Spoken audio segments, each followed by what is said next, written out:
Yes.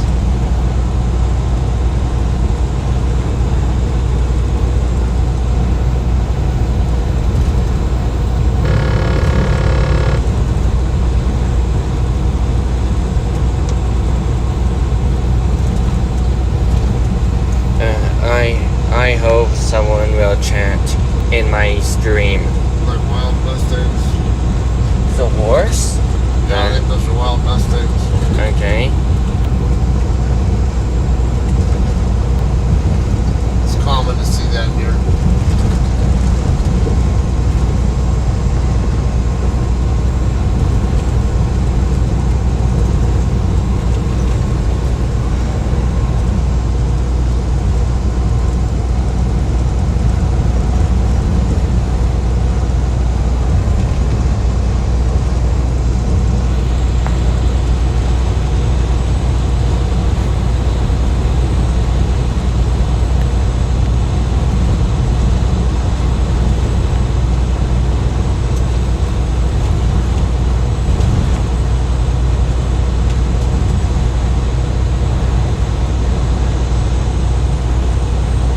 Do you prefer the regular radio in a car or rather have modern cars as touchscreens? I'm not. Well, touchscreens don't bother me, but I don't listen to radio. I can't stand dealing with. For years. Here's what. I can't stand dealing with too many damn commercials or listening to shit I don't want to hear to get to the stuff I do want to hear. I want to be able to. If I don't like this song, whatever it is, I like to be able to just skip past it right away and be done with it. I don't want my time being wasted, forcing me to listen to shit I don't have, that I don't want. What are you doing, dude? Just that one car is a decent distance away.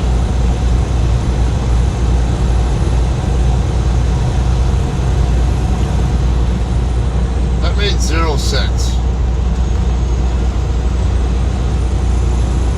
I'm not moving over for an abandoned car that's more than 12 feet away from the roadway.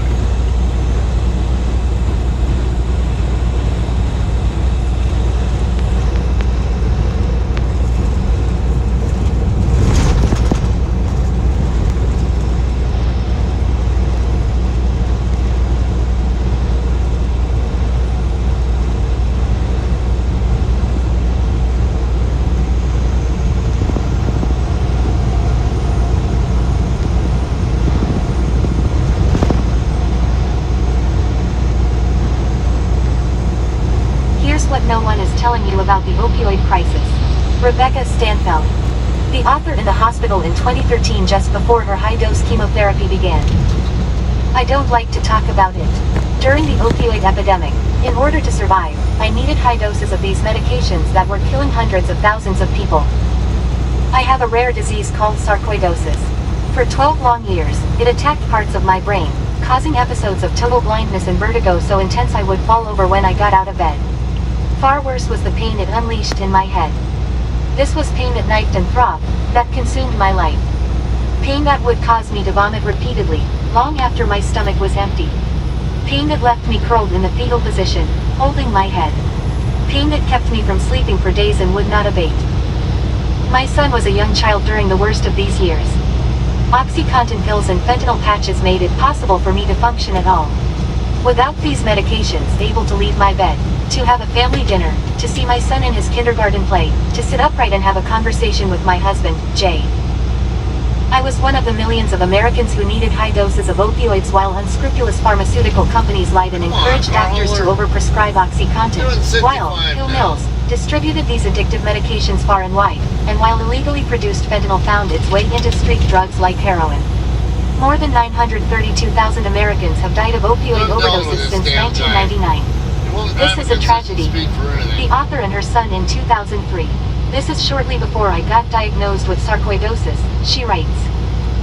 In response, in 2016, the Centers for Disease Control, CDC, issued guidelines recommending generic maximum doses for all patients, regardless of their illness or their tolerance to the medications. Recently, the CDC has walked back some of those guidelines, but the Drug Enforcement Agency continues to prosecute physicians they believe are overprescribing narcotics. Here in Montana, several doctors lost have their jobs and/or their medical licenses for overprescribing to pain patients, including those with terminal cancer. Meanwhile, some state legislatures have set their own restrictions on opioid prescriptions. In Ohio, for instance, a doctor is allowed to prescribe only 7 days of narcotic pain medicine, whether it's for a double mastectomy or pulled wisdom teeth.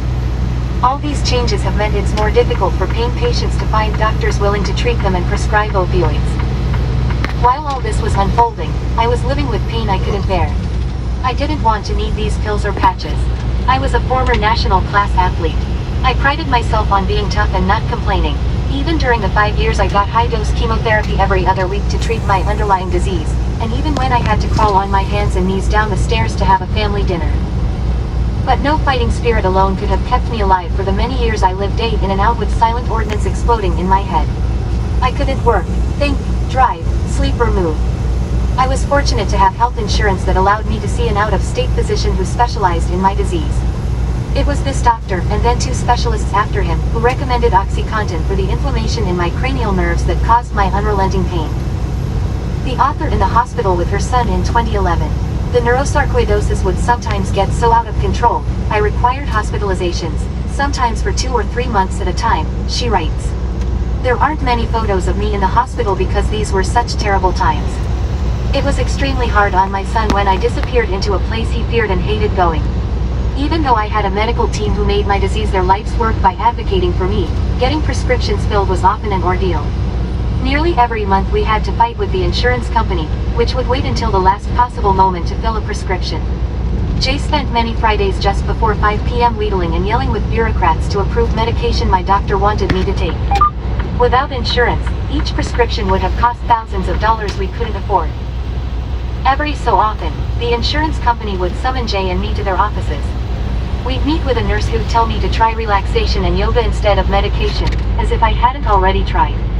Jay and I would say 1,000 versions of, "I'm in pain, not an addict," and pull out the letters from doctors attesting to this. But every meeting ended with us not knowing what would happen the next month. Jay even brought in photos of me, before, narcotics, hospitalized, in bed, curled away from light and sound, and, after, baking pumpkin bread with my son in the kitchen. It never stopped. I also had forced visits with psychiatrists to assess whether I was an addict. They said I wasn't. Still, my doctor got a lot of pressure because of me. I don't know how many hours he spent on the phone justifying my treatment. I lived in a constant stew of shame for needing these medications, and I feared that I'd lose them in the small life I'd scratched out next to the pain. I raged at how difficult this all was. The author in 2013 during chemotherapy, when nothing else was working, including low-dose chemo every other week, to treat the inflammation in my brainstem and cranial nerves. The doctors tried high-dose Cytoxin, a chemotherapy also used for breast cancer, for months, she writes. I included this photo because I was able to sit for a meal at our kitchen table thanks to some pain relief. Same. I still felt like total crap, but showing up for my family as much as possible was important to me. 3 years ago, I improved. My doctors aren't sure why the sarcoidosis stopped attacking my nervous system. The disease is now more active in my heart, causing potential fatal arrhythmias, but I have a defibrillator to regulate these. Without the rampant inflammation in my brainstem and cranial nerves, I am in much less pain. Under the guidance of a physician, I was able to taper off the pills and patches that once made my life livable. But the disease could return to my brain, or any other organ system, and once again I'd need pain management. What if I still needed them, especially at my highest doses? What if my sarcoidosis hadn't moved from attacking my brain to damaging my heart? I know legitimate pain patients whose doctors felt they had no choice but to cut their narcotics by 75% or more overnight, or completely drop them as patients. Damn it, I hate these fucking I can imagine the violence this withdrawal would cause. Even with a slow and supervised taper, I dealt with minor withdrawal symptoms with each drop-in dose: diarrhea, anxiety, rebound pain, a runny nose and insomnia. I can also imagine the violence of the pain returning, unfettered and unending. Since I like to think of myself as tough, it's difficult for me to acknowledge that I'm not sure I would have survived without opioids. But it's real.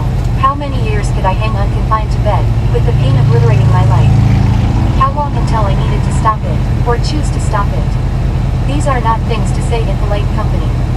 If the strategies we're following actually saved lives and prevented overdoses, the ordeal pain patients go through would make sense. But they haven't. Although opioid prescriptions have fallen to 1993 levels, overdose deaths from heroin and illegally produced fentanyl continue. Studies that parse CDC data found no evidence of correlation between the number of opioids prescribed and the non-medical use of opioids or of opioid addiction. In other words, making life a living hell for pain patients isn't now addressing overdose deaths caused by illicitly manufactured synthetic opioids like fentanyl. The author cross-country skiing with her husband Jay, in January 2023. I've been able to start cross-country skiing again, after my health started improving in 2019, she writes. I never dreamed I'd be back on skis. I didn't want to be on all these narcotics. When I felt better, I tapered off the drugs and have been reclaiming as many pieces of myself as I can, though I still have health issues to deal with and manage. An estimated 50 million Americans suffer from chronic pain. 5 million of them rely on narcotics to function because they are ill. Exact numbers are hard to come by, but suicide rates are highly elevated among pain patients who cannot get the medications they need. I understand this. It's easy to set hard caps on paper about how many pills a doctor can prescribe. It's a lot harder to address the constellation of issues that lead people to illegally buy and use narcotics. The two aren't necessarily linked, but we continue to behave as if they are. Think of all the people who need pain medicine, those with chronic and incurable, those with cancer or ALS, or ones like me with diseases you've never heard of, and veterans with chronic health issues. It seems as criminal to underprescribe to these people, as it was to overprescribe. I hope my good health persists, and that I can continue living without opioids. But my specialist told me it's not a question of if I'll have another neurological flare-up but when. How will I survive when that happens? What will I do? I don't know, and that's terrifying. Rebecca Stanfel is a freelance writer who lives in Helena, Montana.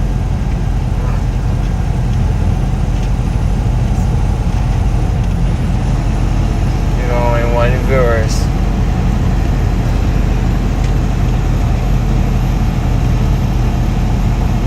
Nothing in the chat yet.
Bird poop. I did not even hear it. You didn't even see it. Bruh. Yeah, that is bird shit, isn't it? Yes. It's well, it could be a bug that splattered on the windshield too, but it's no, it might be shit. Can't tell.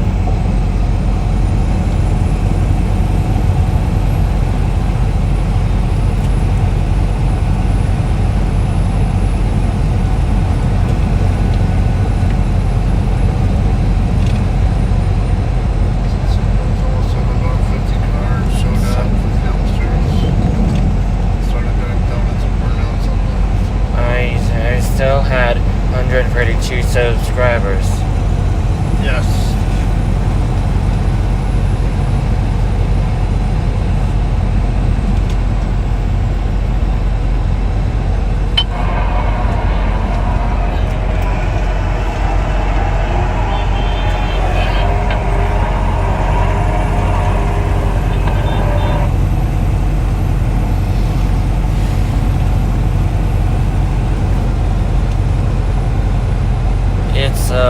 partly sunny. That's what? It's partly sunny. Partly sunny? Yes. I would say mostly sunny, but right now the sun is behind the cloud. Okay. Most of the sky is blue though. We only have about 1 or 2/8 cloud coverage.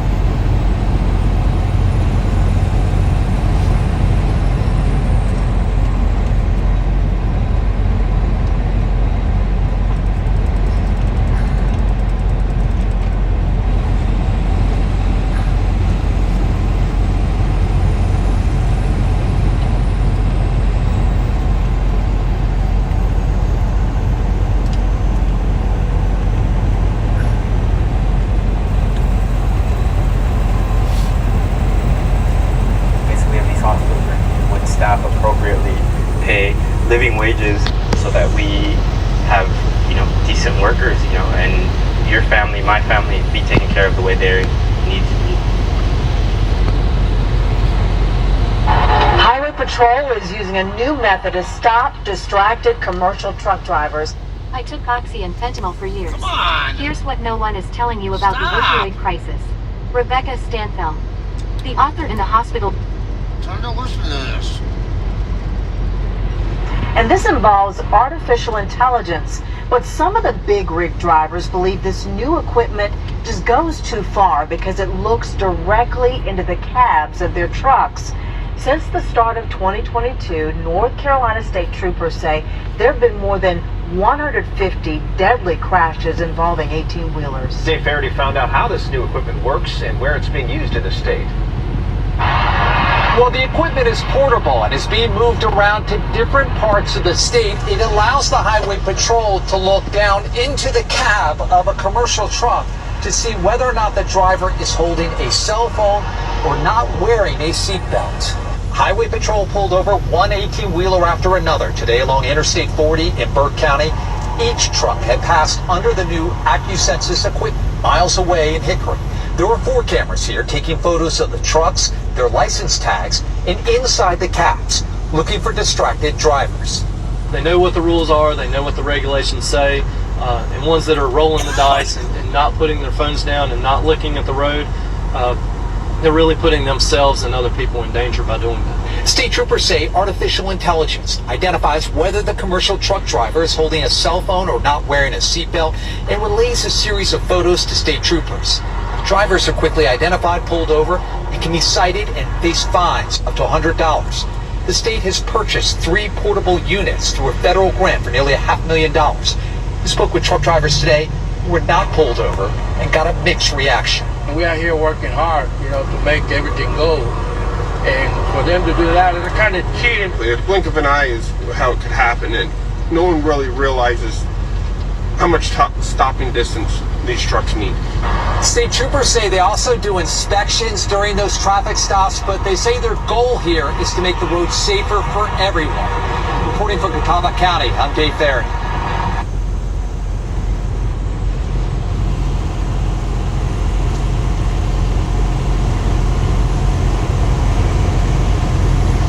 $100 fine, that's it. That's nothing. That's not going to get drivers' attention enough. I think it should be a lot higher. Actually, there's the federal, the FMCSA policy, rule on distracted driving.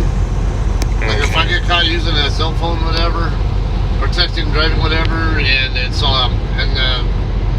the citation is for violating the 49 CFR code. That's a $2,800 fine. Okay. They don't mess around on that. And then usually most companies, if you get caught doing that, they'll terminate you.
You're gonna confuse me and make me wonder if you're paying attention or if you're actually going to let me in.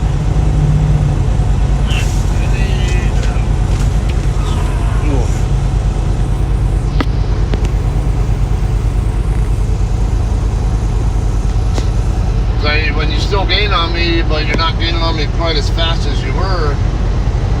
I see enough people who do that because they're distracted with their phones or something else. So I don't know if they're paying attention to me or something else when they do that.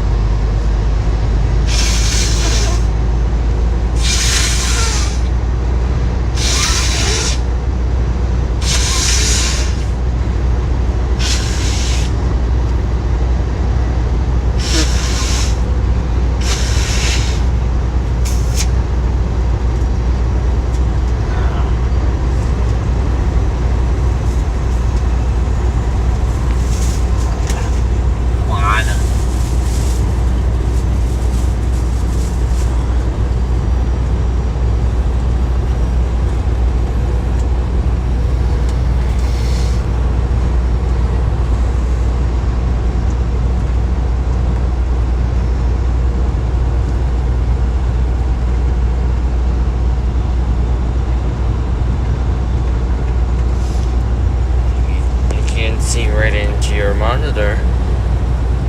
What's up? You can see right into your monitor of your side camera. Yeah. I need to adjust that camera's angle again.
It's in the chat. SITO99 says hello. Hello.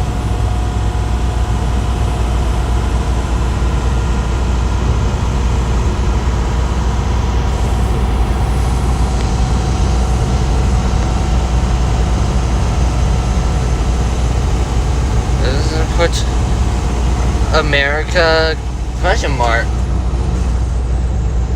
You can answer that. America, so it's still the United States going through. What? Yeah, we're in the U.S. We are in U.S. and we're in New Mexico. We're in New Mexico.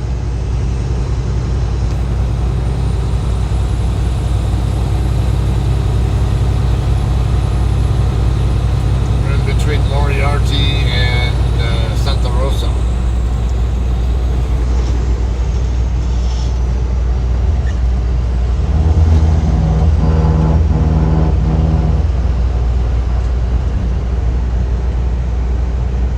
So nice. Me from Spain. Spain. From Spain. España. Okay. I know. This one's from Mexico. What? This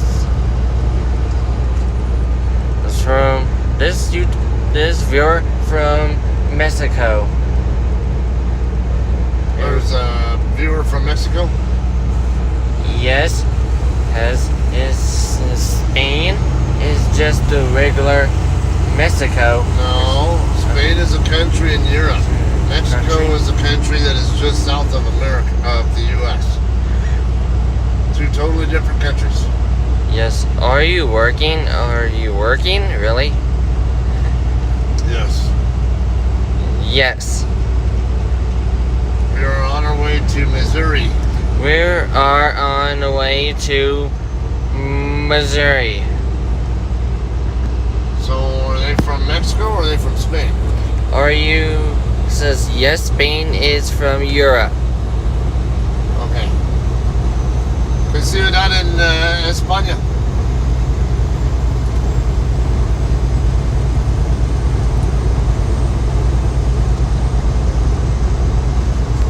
Hablo en español.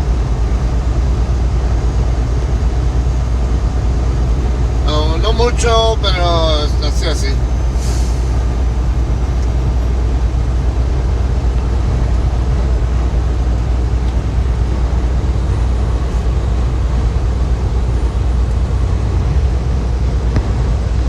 Yeah, Spain's in basically in northwestern Europe. Okay. Basically, I've been to Spain. When I was in the Air Force, I stopped in Rosa on the way back to the U.S. from Turkey. Okay. I heard of Turkey is a state? Turkey's a country. Turkey is a country? Yeah. This is me bad English too. Ah, okay.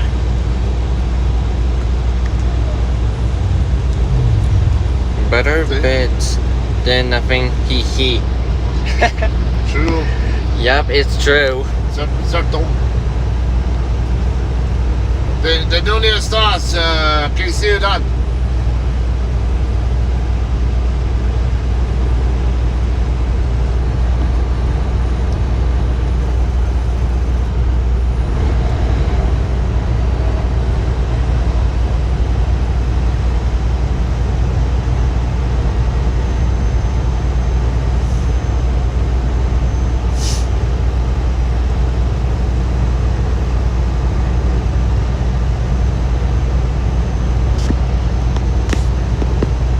Okay.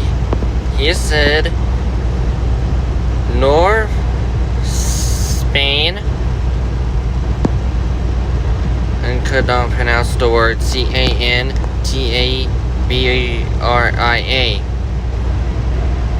Cantabria? Yes.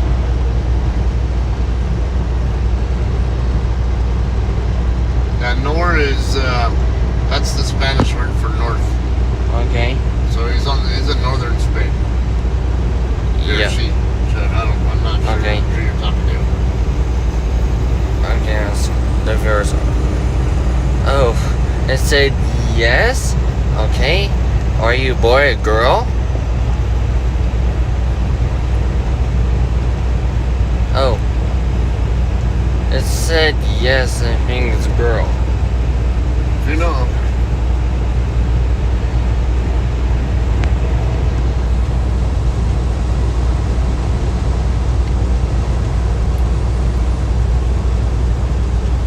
A boy. Boy, okay.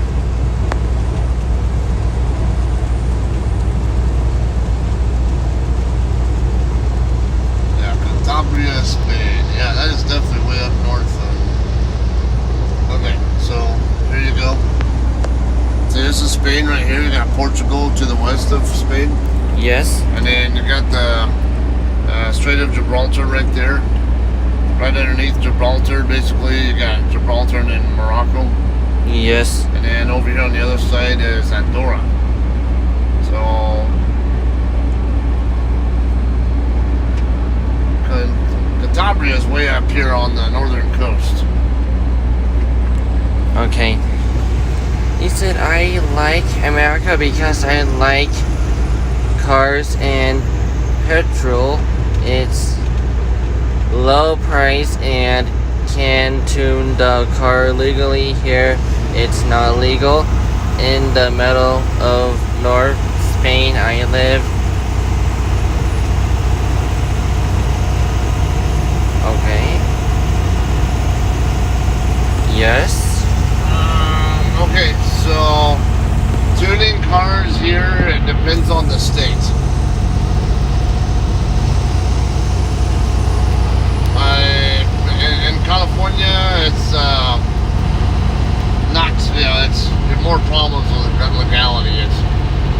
of stuff, a lot of mods to cars in California is illegal unless you get, you spend a lot of money getting stuff tested and approved by a certain agency that approves it.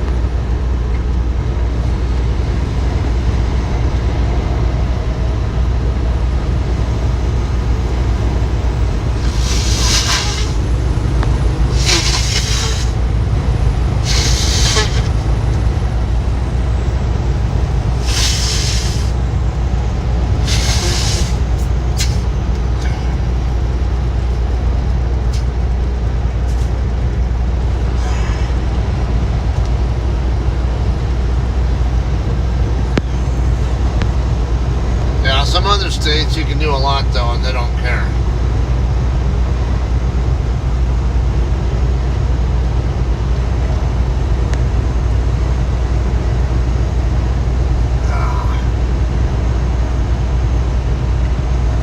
We can pick it back up here in a minute.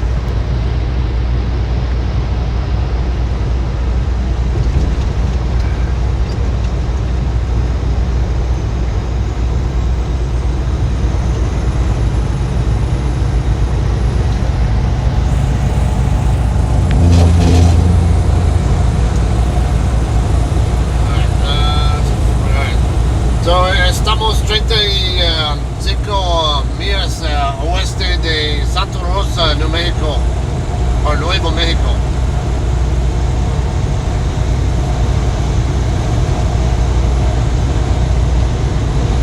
Basically, I'm saying that we're 35 miles west of Santa Rosa.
In Spain have the program gas money. Oh yeah, we use that here in America too. America are crazy like it hee. America are crazy again. I said it twice. And hunting, I like it in America. It's more easy. All my family are hunting.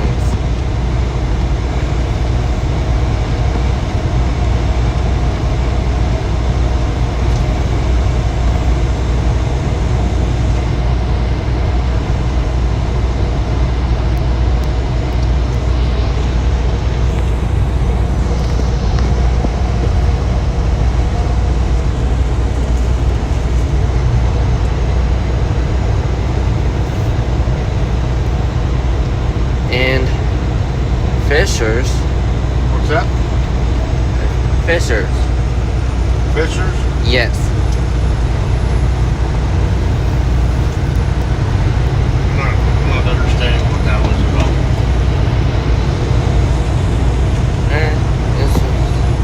Another thing I like from America, it's you have a lot of sports fishing and lakes to do it. Oh, okay, yeah. Yes. Yes, that's true. Yeah, I'm not a fisher myself, but yeah, it is very popular here.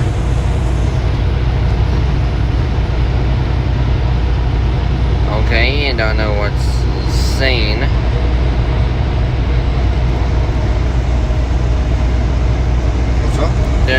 what he's saying. And let's spell it. Okay. Pesarmi. You see? That's too small for me to read. The font's too small, I can't make out what it says.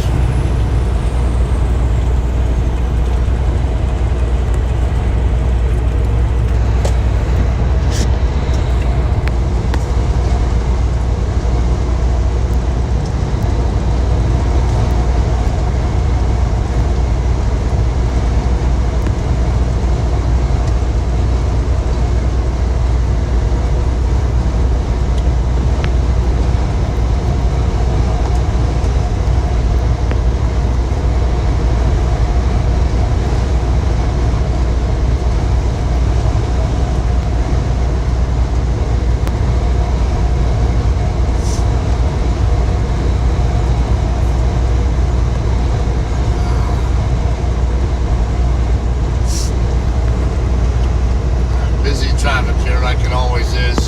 Yes. Busy traffic. Because he doesn't like to drive at daytime. Because he likes to drive at night. It's way more easier to drive at night.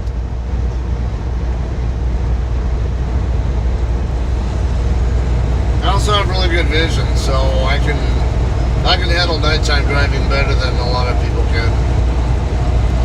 There are a lot of people who have an aversion to nighttime driving. They get tired too easily, or they have vision problems that make it more difficult for them to drive safely at night. I have really good vision, so it's... Now, even at my age, I still have 2013 vision.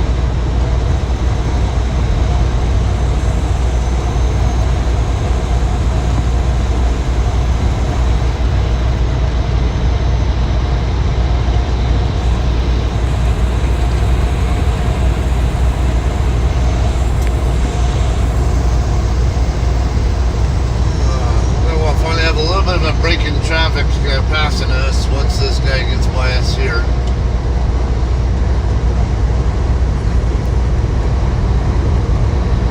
Honeypot Express Incorporated.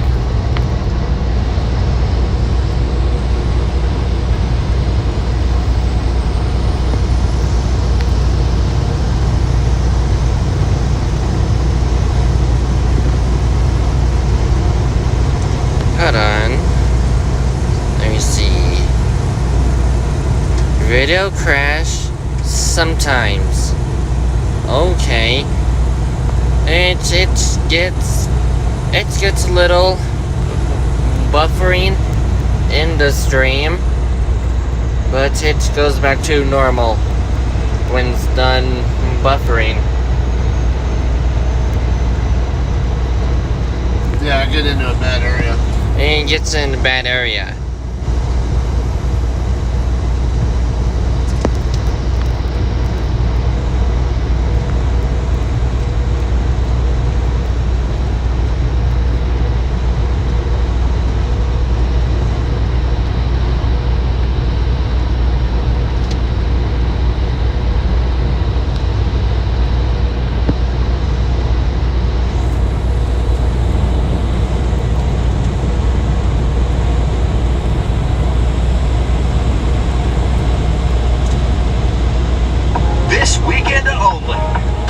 SoCal Hot Tub and Swim Spa Show. Choose from our massive inventory of over 150 new and pre-owned hot tubs and swim spas in stock from over 11 brands of hot tubs and swim spas. That was delicious. Thank you for letting me join y'all. Anytime.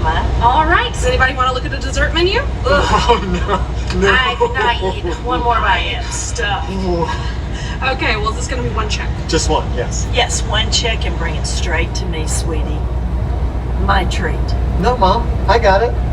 Bring the check to me, please. Honey, I insist.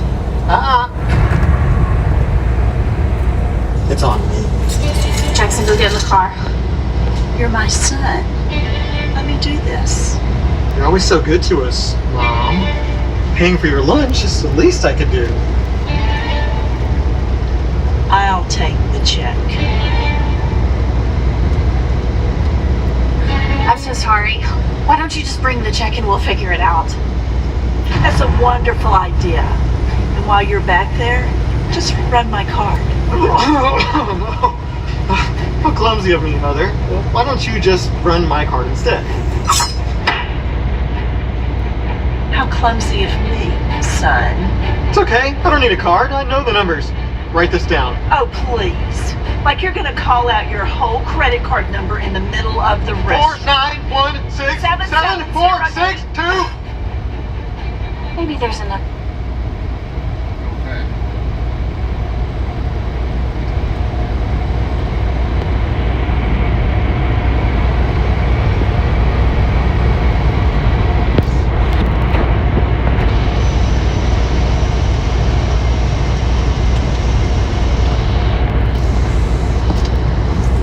About 25 miles to go. Yep, 25. 25 millas más.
It's always bullshit satire news that they post. Okay.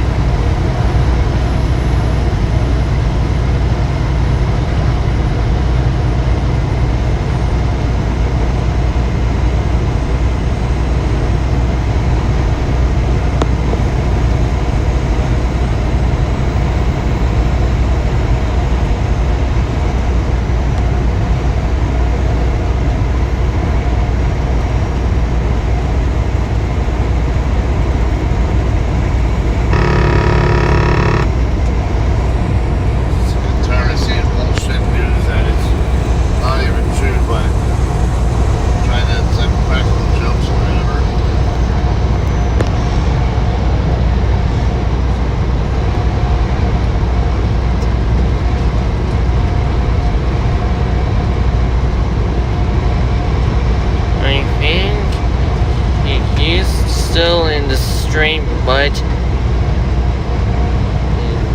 he trying to type in chat because it's been What's that? buffering.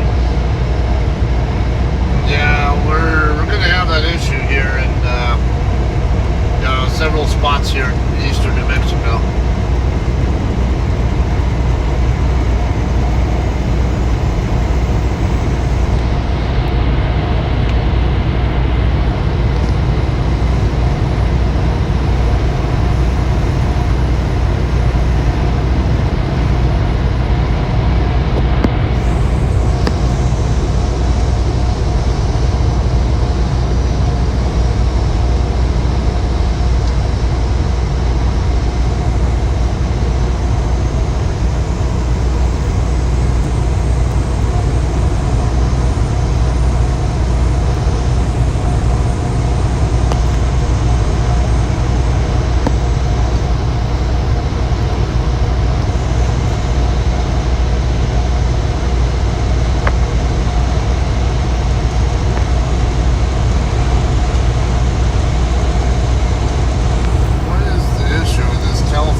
Questions swirl around. California Powerball winner, who broke down in tears over jackpot, He as said, expert warns next steps by Cheyenne R. Riviera, one day sad ago. face. The U.S. Sun follow. A woman who sobbed while claiming to have won the $1 billion It will be Powerball jackpot buffering has not on yet come forward to claim her several prize, the lottery spots says. until The woman, who has better not been place. publicly identified, was at the Las Colinas not mini market in buffering. downtown Los Angeles when she broke down on camera over her supposed win. Questions swirl around a woman who claimed she was the winner of the $1 billion Powerball jackpot credit, KTLA. A lottery official spoke with the U.S. Sun, revealing what steps a potential winner would have to take in order to claim their prize credit. Getty, the winner, once confirmed by the lottery, is set to receive an estimated $1.08 billion, while the convenience store owners will get $1 million for selling the winning ticket. In viral footage from Thursday, the woman claiming to have won the huge jackpot began hugging people as she cried over the good news. Reporters approached her but had no luck getting her to talk. I can't, the woman said in video captured by Inside Edition. I'm scared right now, I'm so scared. She has not been confirmed as the winner and no one has contacted the lottery claiming to have the winning ticket, a spokesperson told the U.S. Sun. The owner of the convenience store, Nabor Herrera, said he didn't recognize the woman as someone who had bought a ticket at his shop. He didn't even realize he had sold the winning ticket until he saw reporters waiting outside his Skid Row store on Thursday.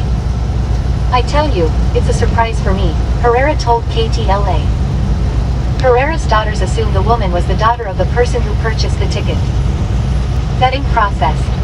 Carolyn Becker, spokesperson for the California Lottery, told the U.S. Sun on Friday that she didn't know anything about the woman.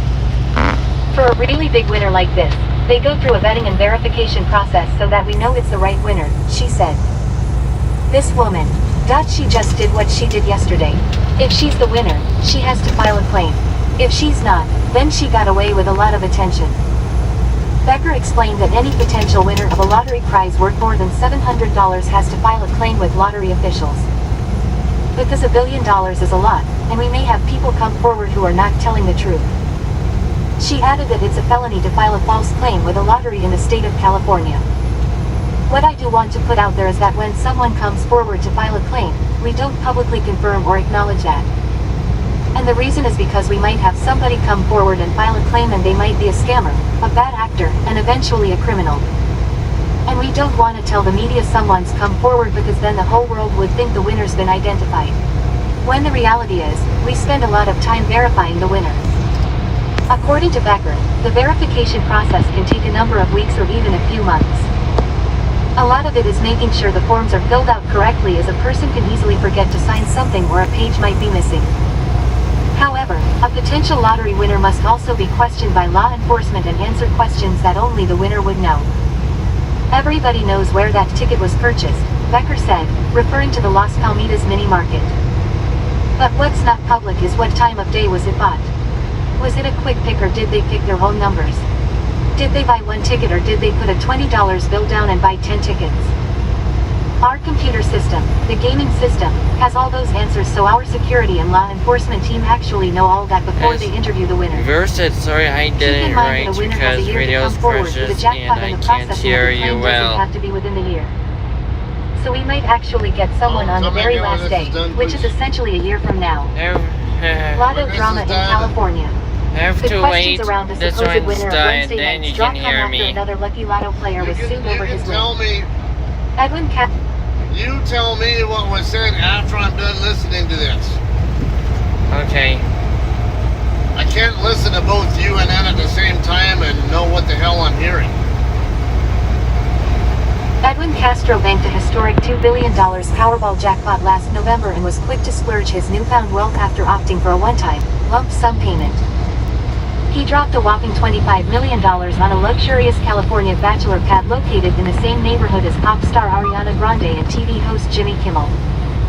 But the jackpot winner is now involved in a lawsuit by plaintiff Jose Rivera, who alleges that his former landlord Yurichi Romero stole the winning ticket from him. However, Rivera's legal challenge may be running thin as two lawyers have abandoned him already, the U.S. Sun learned this week. Oops. Rivera's attorney R. Brian Kramer filed papers to leave the case on July 12, court documents show. On Wednesday, his other attorney, Estela Richetta, told a hearing at the Superior Court in Alhambra, California, that she is jumping ship too. Following a hearing on service disputes, Castro's lawyer David De Pauli exclusively told the U.S. Sun that there is no link between his client and Rivera and his former landlord. The next hearing in the court battle is slated for July 24th. The unidentified woman has not been confirmed to be the winner, and lottery officials said they would not announce a winner has come forward until the verification process has been completed. Credit, KTLA. Store manager Neighbor Herrera left with his family at the Las Palmitas mini market in downtown Los Angeles where the winning ticket was bought. Credit, AP. 1,240.5K followers. The U.S. Sun. The fastest growing news website in the U.S. Get your news, entertainment, lifestyle, money and sport here. Never miss a story again. Follow. Okay, what were you saying? It says, sorry, I didn't write because the video crashes and I can't hear you well. Oh, yeah, probably buffering. Yes, and probably Video buffers. You can see on there what kind of throughput you're getting, and if it gets very far below 2,500 kbps, then it's yeah, there's a pretty good chance your viewers are going to get either degraded video quality or no video at all.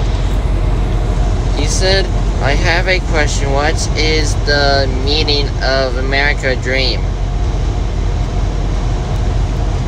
The meaning of the American dream? Yes.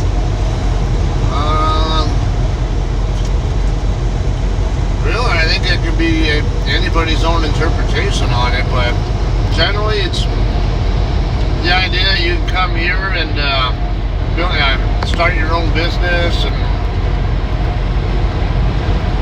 I guess do what you can to get toward your own pursuit of happiness, whatever that is. You have the freedom to do that to an extent. I think that I don't necessarily agree with the idea, because we do get taxed, and we do have other laws that have to be followed and stuff. But for the most part, if you can do something successful here, our system's set up where you're capable of doing that. It's just, do you have the right plan? Do you have the right personality, or the right location, and the right whatever? Or are you managing your money right too? Because even if you don't open your own business, you can even have it's some random job, even a job that doesn't pay the greatest, but if you know how to save and invest very well, you can make quite a life for yourself here.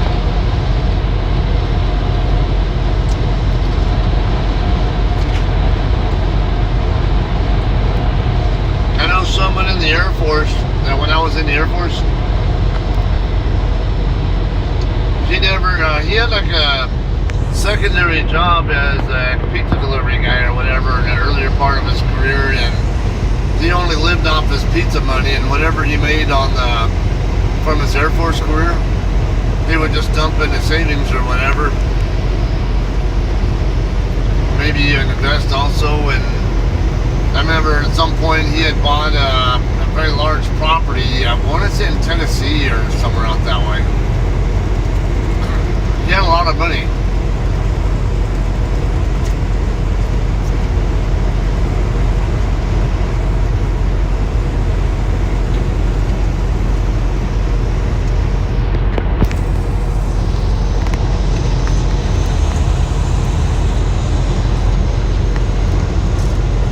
If you weren't tailgating that other truck, you would have been able to see that there's a Maverick up here.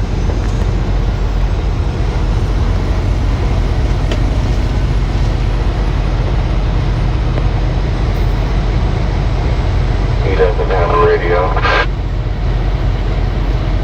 Doesn't surprise me.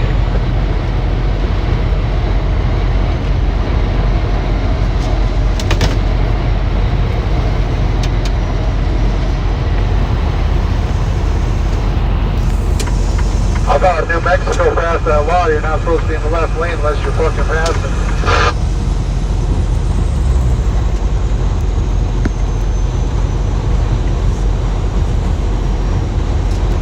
I'm not sure things are really any different after that law passed from what they already were, though.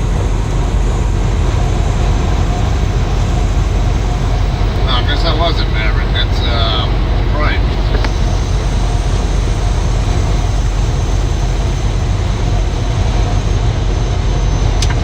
That's some pretty color on that truck, though. Got that right.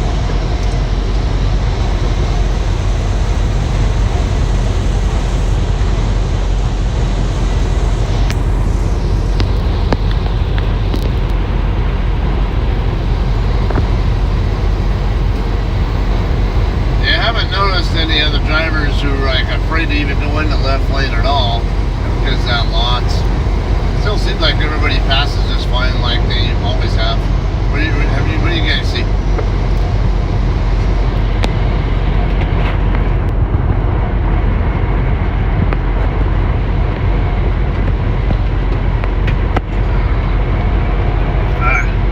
Yeah, so New Mexico passed a law recently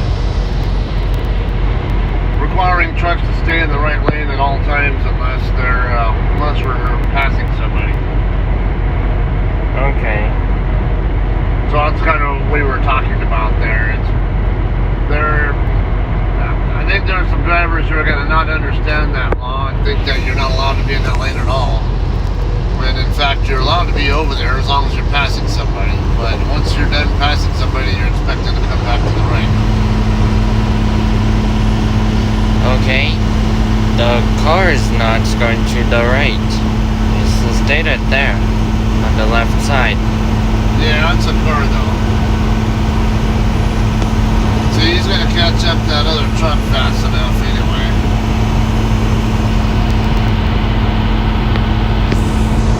But four-wheelers have a really bad habit of camping out in the left lane when they don't belong there also. They should. This video didn't crash now.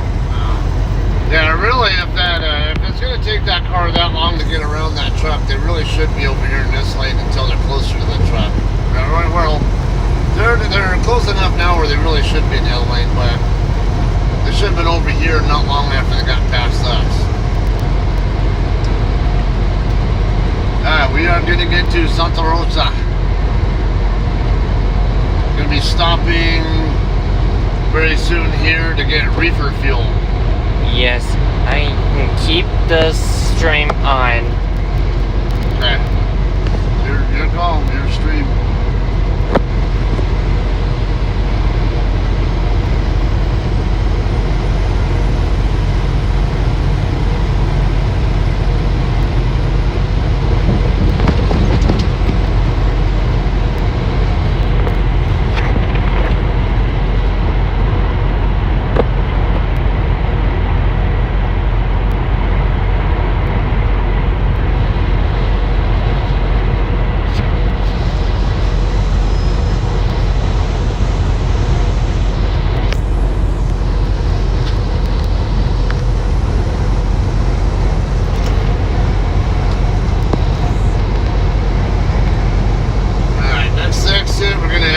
Get off at exit 275 up here.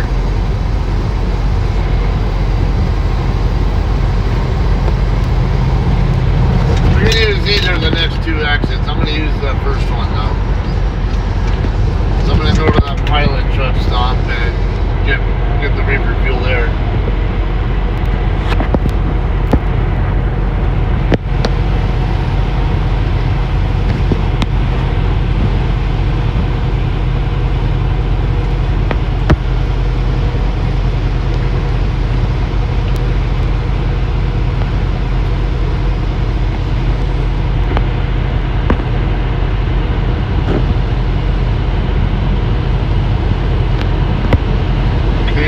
Carrier out of Fresno.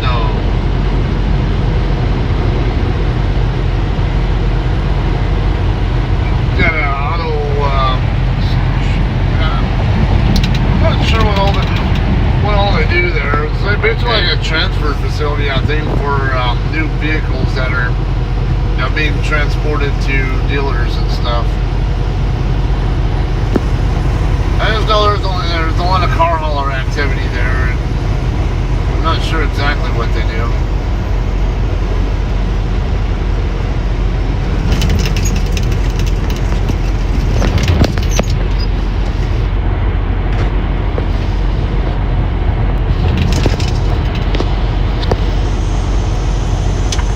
I want to exit right here.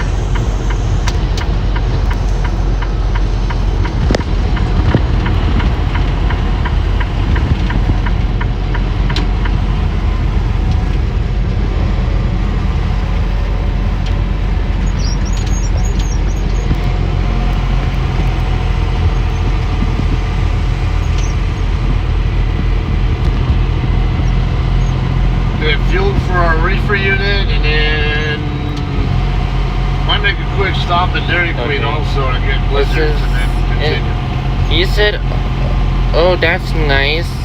If you can do it." Can do what?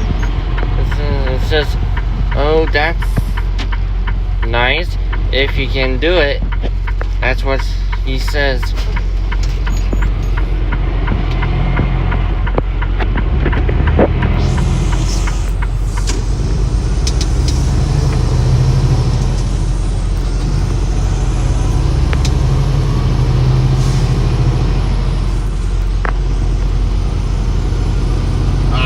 Pilot truck stop on the right side up ahead, about a mile or so up.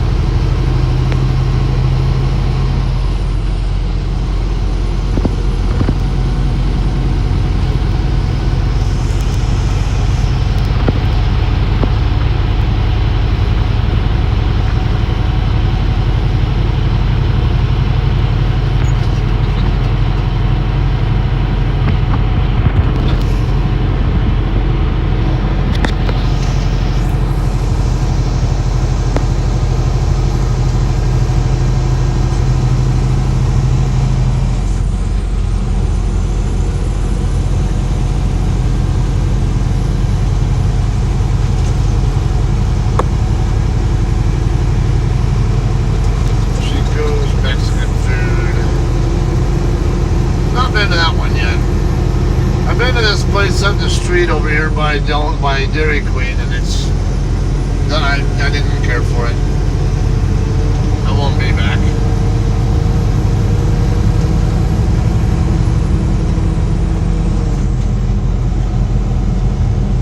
Says your job in a USAF. I like Air Force and planes too much when I couldn't see all that because the words wasn't popping in the chat. I couldn't hear what you said. Something about Air Force. That's all I know. Yes, the words is not popping up in chat. Oh, okay.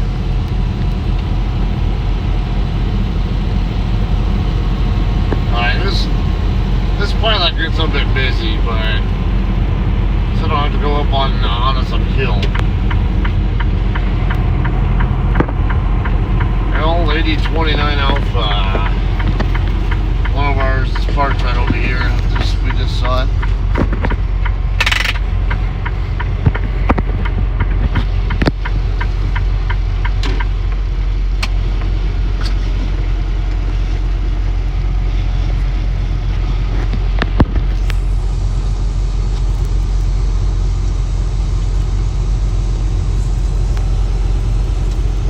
It's a bit busy here, like always. Yes, always busy here. I tend to not like stopping here because of this.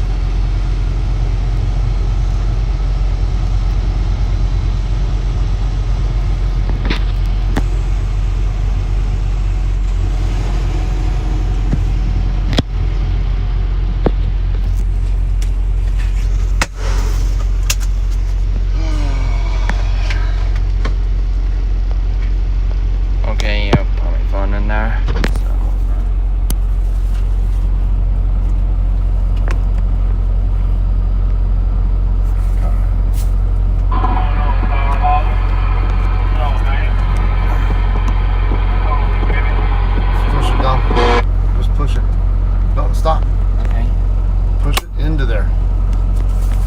push it onto the backing plate, it hits the button that allows that thing to lock.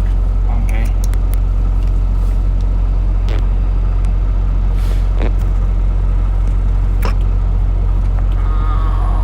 That's some small writing.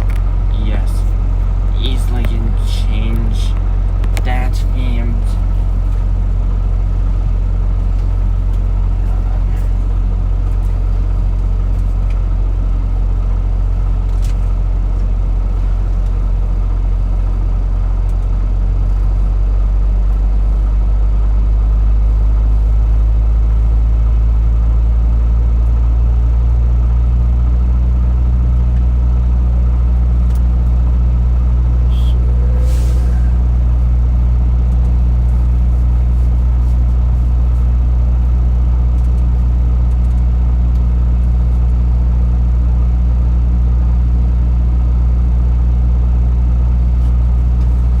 and change the beam on it.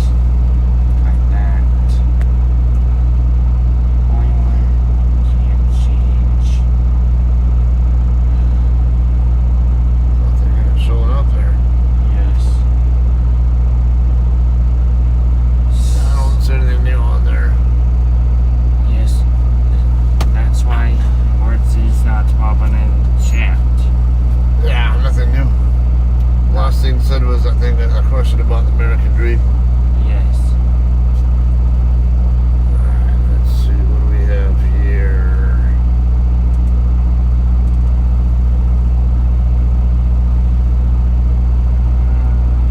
Two people watching so far. Rock legend Ted Nugent blasts. Idiots. Attacking Jason Aldean's. Small town. They've got no soul. The Motor City Madman. Ted Nugent is the latest star to weigh in on Jason Aldean's controversial hit. Try that in a small town. Blasting. Idiots. Who hate the song in an interview Saturday. I know there's a bunch of idiots out there, but you need to learn to get a kick out of the idiots. The idiots hate this Jason Aldean song because they hate when we push back against violence, he told Fox News' Jimmy Fallon. They always get it 180 degrees wrong. This song is against violence. The song is about self-defense. The song is about protecting your loved ones in your neighborhood. If you find fault with a song that celebrates protecting your loved ones, your neighborhood, you might be going down to Target to the Satan display and get down on your knees. Jason Aldean's Small Town, video cut by CMT, song skyrockets to #1 amid backlash. These are just weird people. We dismiss them because they've gotten out of hand because they've got no soul. I laughed in their face, he added. The rock legend is no stranger to controversy himself, going up against liberals for years over hot-button issues like Second Amendment rights and freedom of speech. He has been branded an extremist for his views. Read on the Fox News app. It's a badge he appears to wear with pride, albeit sarcastically, telling Phyla he stands for truth, logic and common sense, in the face of the cancel culture mob. I've always stood up radically, really extremist, for God, family, country, Constitution, Bill of Rights, 10 Commandments, Golden Rule, work ethic, law and order, all that really radical stuff, and that represents the heart and soul of the best, most passionate, most cocky, most fun people in the world, he said. Ted Nugent, there's no limit to what I'd be willing to do to help make this country great. Jason Aldean, try that in a small town, has garnered both criticism and support for his rhetoric about violence. Christopher Pope Aldean has been criticized for his beliefs in the past as well, but remains unapologetic. After country music television, CMT, pulled his song from circulation and a slew of critics attacked the singer for the allegedly pro-lynching song, it skyrocketed to #1 on the charts and garnered support from others, including Nugent, who argue the song is about self-defense. Fans are staying in the singer's corner, calling for a boycott of CMT for pulling the song from its network. Social media has become a battleground over the issue as people took to Twitter to defend, or criticize, Aldean. The reach of social media gets to good people all over the world, and all the good people in the world are saying what the Nugent family says. Go, Jason, go. We salute you, and we stand with you, Nugent said. Also in Aldean's corner are the likes of country music stars Lee Greenwood and Travis Tritt, GOP presidential candidate Vivek Ramaswamy, former President Donald Trump, Arkansas Republican government, Sarah Huckabee Sanders, and Florida government, Ron DeSantis, who said the singer has nothing to apologize for. Jason Aldean addresses criticism of country music video. This one goes too far. Among his critics are Tennessee State Rep. Justin Jones, D., according to Forbes, comedian Andy Richter and singer Sheryl Crow, who blasted Aldean's song as lame, and said it promoted violence. The video shows footage from the 2020 riots following the death of George Floyd to illustrate Aldean's message, which garnered criticism from those who allege the implications are inflammatory. Amid backlash, Aldean told followers on social media, "In the past 24 hours I have been accused of releasing a pro-lynching song, a song that has been out since May, and was subject to the comparison that I, direct quote, was not too pleased with the nationwide BLM protests. These references are not only meritless, but dangerous." Is it safe to leave my phone in a truck? Kind of, yeah. We'll be locking it.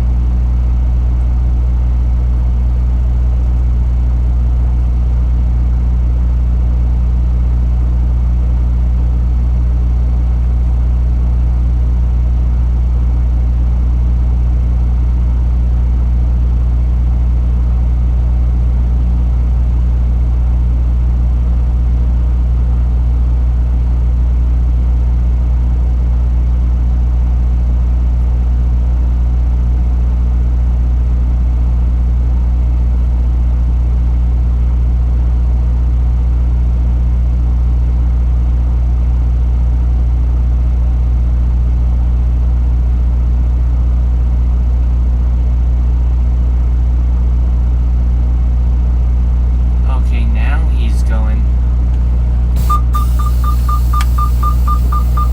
Where the hell's CFI going? Came in the wrong side, didn't you? Found out the hard way.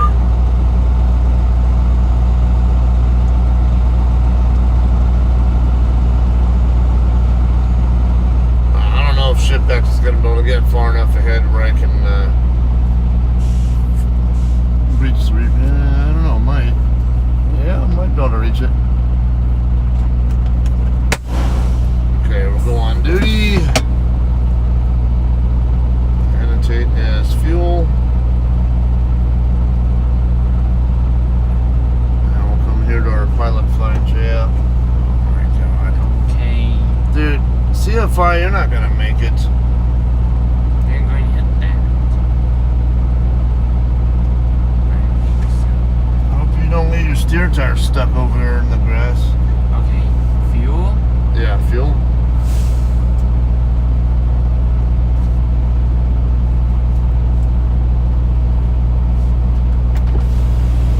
Hit that bottom one, the 76691.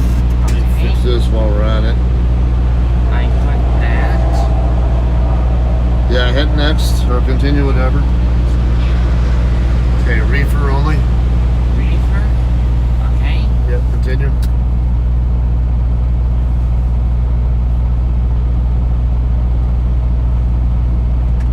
Okay, continue. Okay. That's correct. And then it's going to ask for the trip number. That's the correct one. That's correct. Yep, and continue. Okay.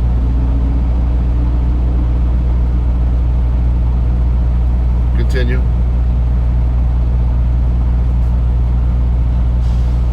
Alright, we're good. Now we just got to get the 6-digit code. Okay. Alright. Okay.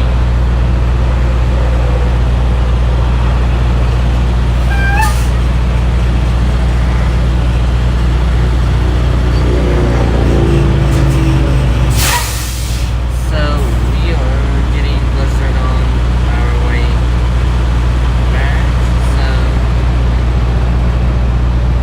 we're getting the reefer and the trailer. So it's kind of loud because the door's open.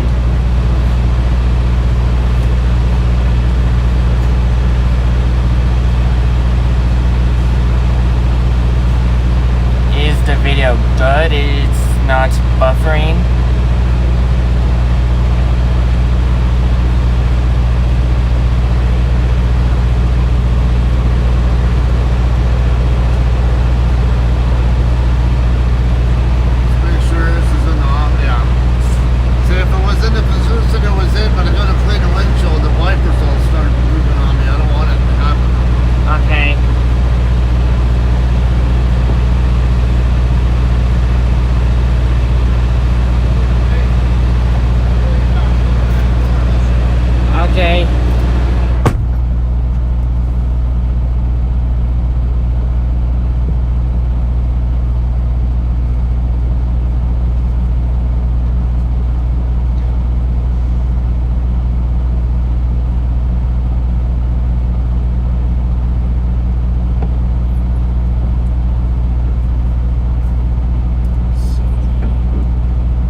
door swing joint, guys.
No driver should mind watch you point your finger at that dog like you shooting it with that man.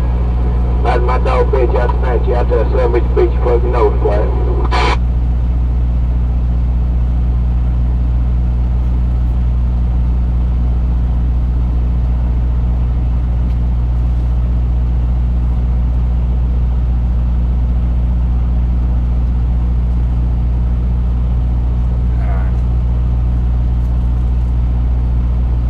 I can see him there. Yep. Let's come over. Hope you got a Virginia. As soon as this guy is done and leaves, we will be heading over to Dairy Queen. Okay.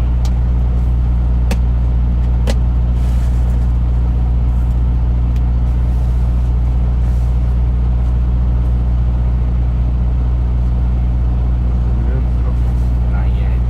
It shows on the bottom up there. Yeah, what also shows up there? Yes.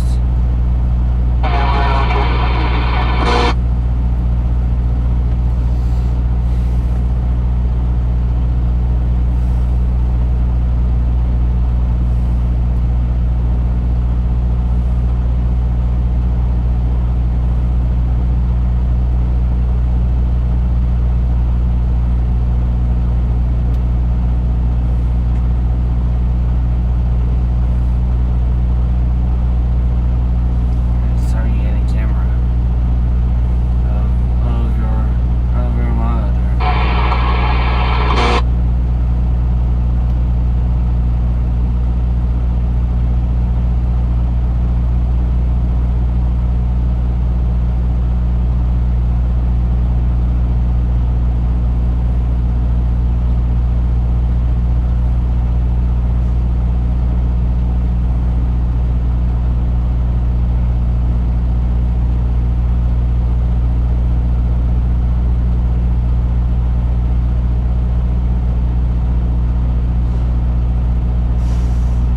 Okay, that guy's moving.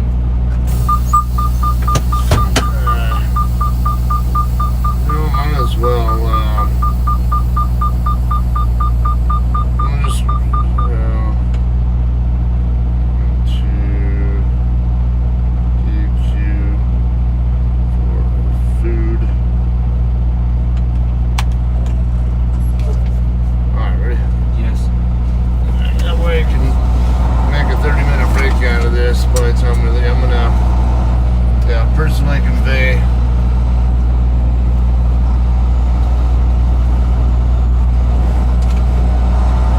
Seatbelt. Anyway, stepped on my hand for some reason. oh shit. Where'd this guy come from? This guy? Who's this guy over here? Where's he trying to go? Tell him he can come by. Or couldn't even see them until I was already out here past, so. Alright, never mind.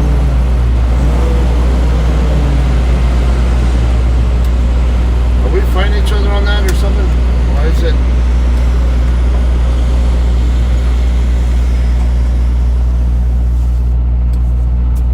Is anyone talking in the chat? No, they do. Not yet. Maybe sometimes it logs out of Streamlabs.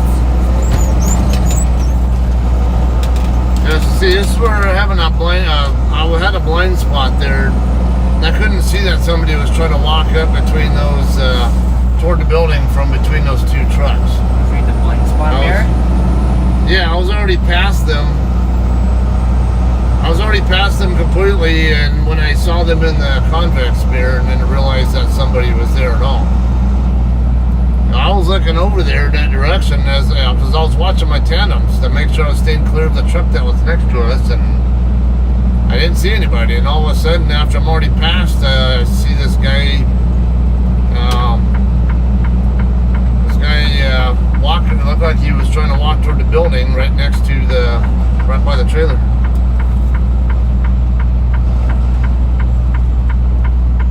Alright. Come over here to. That don't work really good. Wait on these guys. No, you know what? Let's go run this side. I don't want to go through that fucking crater right there. The potholes stuff. Yeah, I don't need to go through a crater if we don't need to. It looks like I might be able to avoid the other ones. Okay. Yeah, we'll tell the viewers we will be right back. Okay. Okay, viewers, we will be. You want to take your phone with you, or you can pause the. Pause the stream and all that.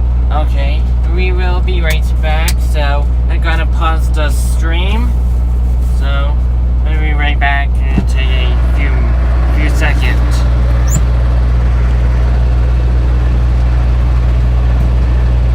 Do you have the keys?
on, and the alarm was for low fuel.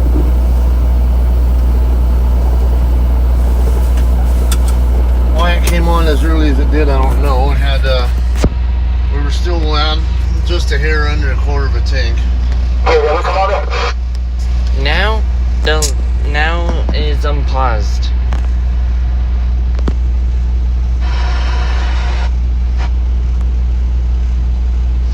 Okay, now we are back. I'm gonna wait on you done? Yes. Okay, because every time you lean forward, your head blocks my view of the mirrors that I need. And it always happens to happen, and it seems to happen right when I'm in the middle of needing to use them, too.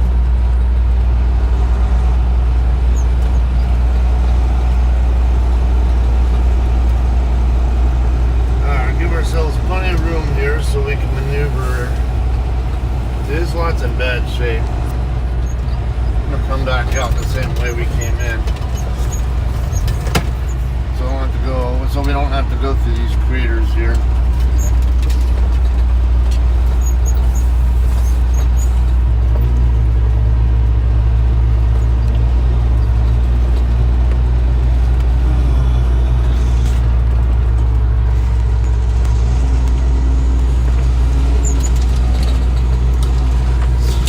Oh, hold on. Bad shape. Alright, we are clear over there on the right. To the left.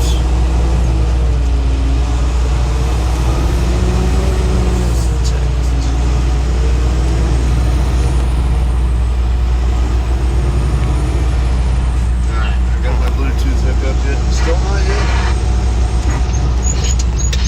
Hold on. How long are we going to take to hook that? Good idea.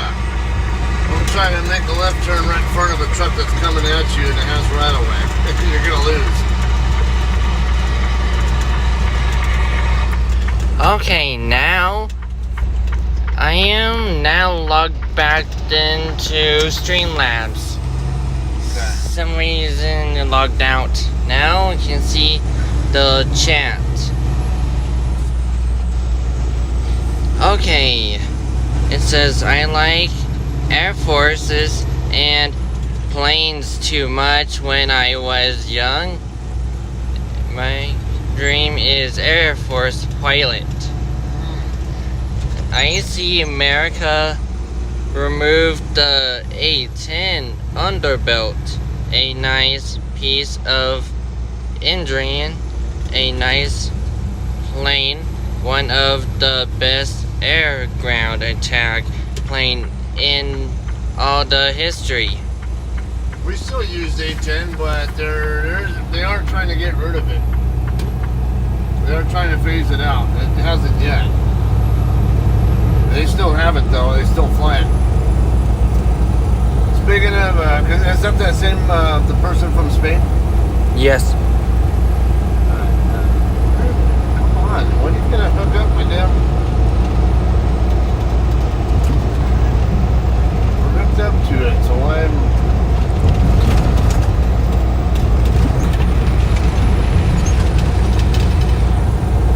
come on. Can't get my Bluetooth to hook up.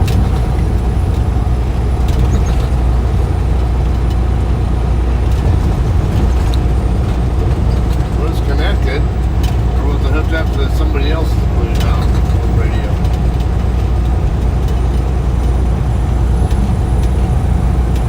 Connected for audio. Okay, yeah, coincidentally, when I was on the Air Force and I spent a lot of time in Italy, we actually we used to keep our C-130s that I worked on parked right next to a Spanish Air Force's C-130s.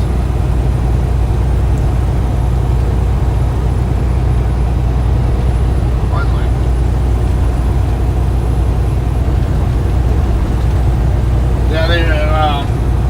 Yeah, we used to deal with those guys a lot. Didn't really work with them. There were other times where we'd help each other, but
I can change the themes on the chat. You can? Yes. Oh, okay. Let's try rainbow. Ugh, it's an ultra upgrade. Only themes? Only themes are free is bronze themes.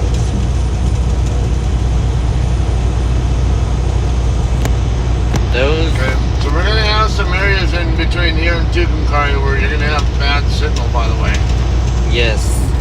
And let you know, have a bad signal in bad areas.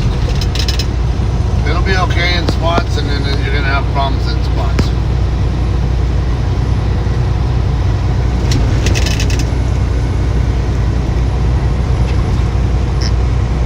Wow.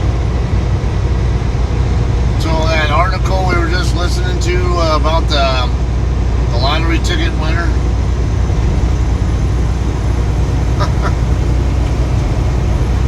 Ironically, it says exactly what they kind of confirms why the lottery officials don't do what they do. The light game to 5.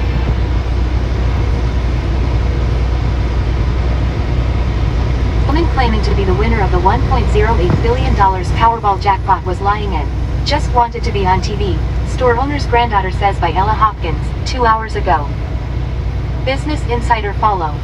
A man displays his Powerball lottery numbers after buying a ticket at a convenience store in Miami, November 2, 2022. Rebecca Blackwell, AP photo. A woman was accused of falsely claiming to win the Powerball jackpot, the third largest ever won. Video footage shows the woman crying with joy at the LA store that sold the winning ticket. But the granddaughter of the store owner said the winner has yet to come forward. A woman who claimed to be the winner of the $1.08 billion Powerball jackpot was lying, according to the granddaughter of the owner of the store where the ticket was sold, the Daily Mail reported. Sarai Palacios, the granddaughter of Nabor Herrera, who owns Las Palmitas Mini Market near Las Skid Row, told the Mail that the woman hadn't won the jackpot. "I'm not sure why she did that. I guess she just wanted to be on TV," Palacios said. "We don't know who the winner is yet. They still haven't come forward," she added. California Lottery confirmed on Thursday that the store had sold the winning ticket, which is the third largest Powerball jackpot, and the sixth largest U.S. lottery jackpot ever won. The unidentified woman entered the downtown store on Friday, crying and responding, "Yes," to a reporter who asked if she'd won a ticket before abruptly exiting the store and getting into a car, according to a video shared by Inside Edition. In the full video, the woman can be heard saying, "I'm scared right now. I'm so scared."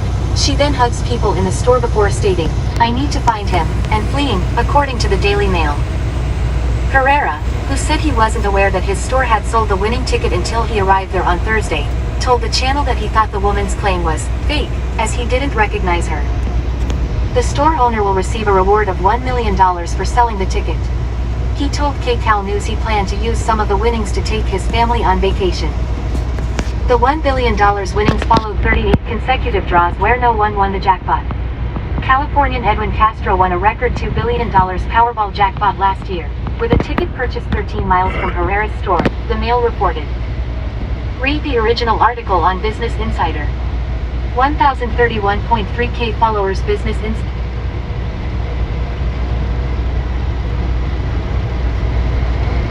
What a crock of shit. Why do people do that crap? Damn attention-seeking idiots.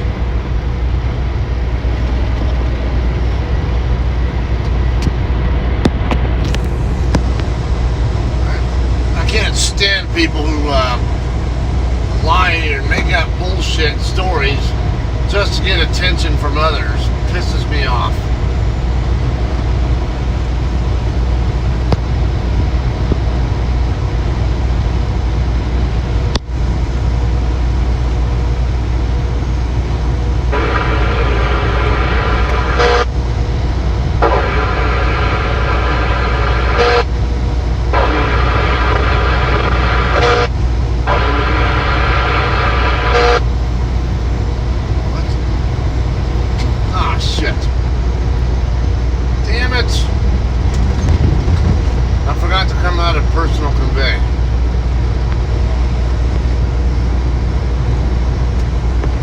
need to stop up here and get out of PC. Okay.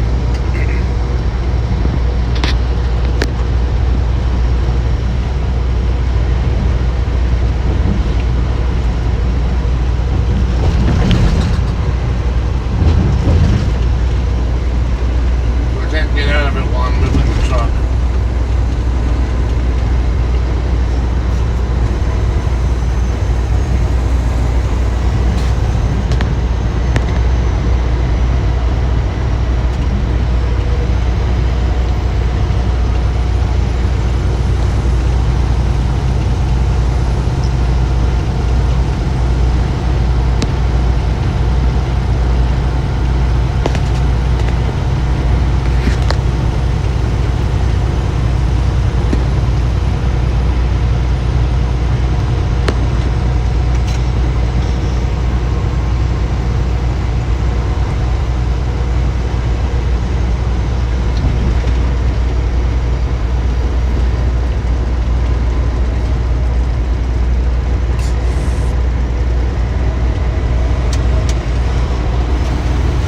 Do I make the chat box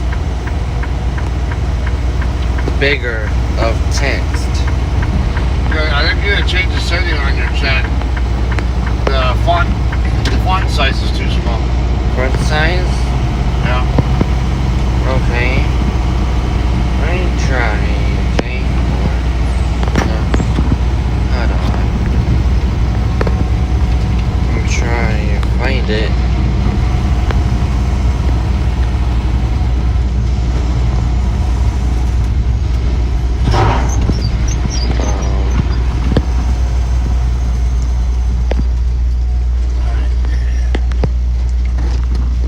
As long as nobody's behind us, I'll just stay here.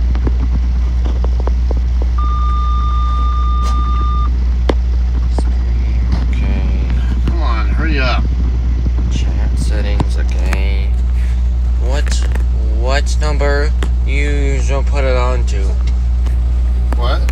What chat font size for YouTube? What number you put it on for YouTube chat size? What time, what size is it on right now? It's on 8.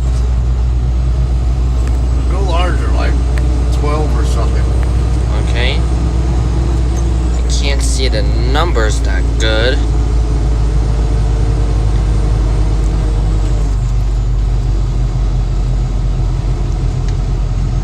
Come on, dude.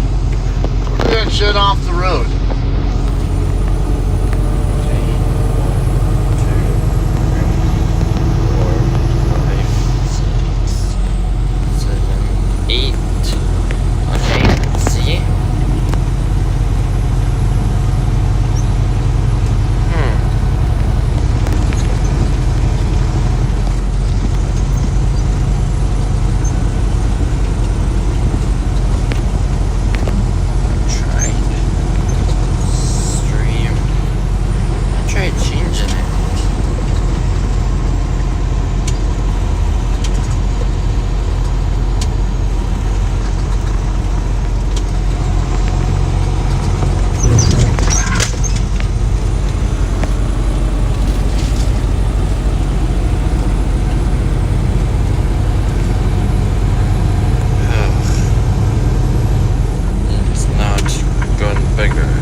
Adrian Peterson, director of the Rancho Penasquitos branch of the Public Library System in San Diego, shows Pride-themed library cards that are available, July 12, 2023.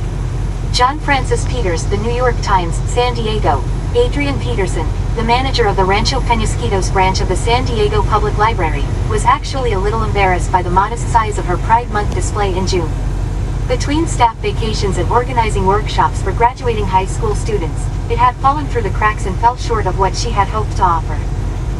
Yet the kiosk across from the checkout counter, marked by a Progress Pride rainbow flag, was enough to thrust the suburban library onto the front lines of the nation's culture wars. Peterson, who has run the library branch since 2012 and highlighted books for Pride Month for the better part of a decade, was taken aback when she read an email last month from 2 neighborhood residents. They informed her that they had checked out nearly all of the books in the Pride display and would not return them unless the library permanently removed what they considered inappropriate content. Sign up for the morning newsletter from the New York Times. It was just kind of like, whoa, curveball, Peterson said. I began to wonder, oh, have I been misunderstanding our community? Soon, she would get her answer. Stacks of Amazon boxes containing new copies of the books the protesters checked out started to arrive at the library after the San Diego Union Tribune reported on the protest.